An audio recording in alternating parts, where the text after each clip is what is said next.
बिस्मिल्लाहिर्रहमानिर्रहीम। My name is doctor Mohammad Yunus. आज हमारा जो टॉपिक ऑफ प्रेजेंटेशन है वो गॉल ब्लैडर है। गॉल ब्लैडर पे हम इंशाल्लाह बात करेंगे। सबसे पहले इसकी location and size of gall bladder. Gall bladder पित्ते को कहते हैं। Gall bladder is pear shaped sac 7 to 10 centimeter 3 to 4 inches long, 3 centimeter is broad at its widest point। ठीक है, 7 से 10 सेंटीमीटर लंबी है गॉल ब्लैडर और 3 सेंटीमीटर चौड़ी होती है। It can hold up to 30 to 50 ml of bile. ये जो गॉल ब्लैडर है इसमें बाइल स्टोर होता है, बाइल पिगमेंट स्टोर होता है। It lies on the under surface of the liver and the touch there by the areolar connective tissues.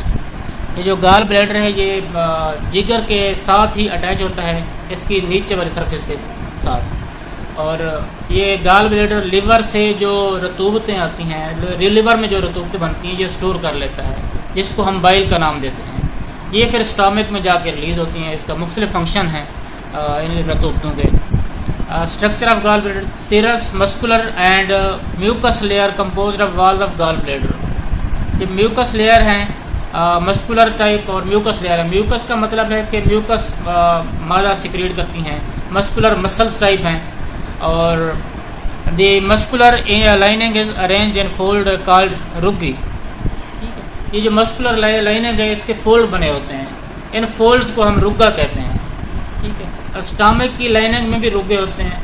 ठीक है, ताकि जो भी इसमें मटेरियल है, ये जो रुगी फोल्ड हैं ये फिर फैल जाते हैं, जिसकी वजह से इनका साइज भी इंक्रीज हो जाता है। ऊपर जो 30 से 50 ml की जो कैपेसिटी बताई गई है वो इन्हीं रुगों की वजह से कम ज़्यादा होती रहती है।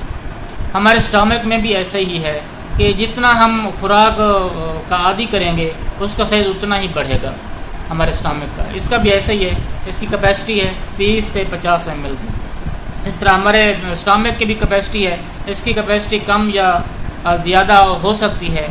ये जो फोल्ड है रुगा जिनको हम कहते हैं, ये फोल्ड अनफोल्ड हो सकते हैं, जिसकी वजह से इनका साइज इंक्रीज या डिक्रीज हो सकता है। Similar in structure to those of stomach. Function of gall bladder: gall bladder stores bile that enters it by way of hepatic and cystic duct. Hepatic duct और सिस्टिक डक्ट के through इसमें bile store होता है। Bile basically liver में ही बनता है। During this time the gall bladder concentrate bile 5 folds to 10 fold। इस दौरान जो गॉल ब्लैडर है ये बाइल को कंसंट्रेट कर देता है। ठीक है, 5 से 10 गुना तक इसको जो है वो कंसंट्रेटेड बना देता है, मतलब कि गाढ़ा बना देता है। ठीक है, the later when this digestion occurs in the stomach and intestine the gall bladder contracts ejecting the concentrated bile into the duodenum.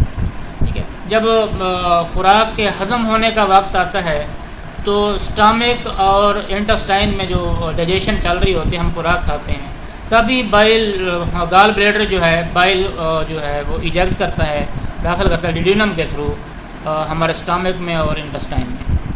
ठीक है, गॉल ब्लैडर में जो बाइल है इसमें डिफरेंट जो है एलिमेंट्स पाए जाते हैं, जिनमें जो इसका मेन काम है इमल्सिफिकेशन का है। जो फैट की डाइजेशन है वो इमल्सिफिकेशन के बगैर मुमकिन नहीं है। इमल्सिफिकेशन से ही फैट जो है वो छोटे छोटे टुकड़ों में तब्दील होती है। इसके अलावा डिफरेंट किस्म के साल्ट्स होते हैं जो कि इसका हिस्सा होते हैं बाइल का।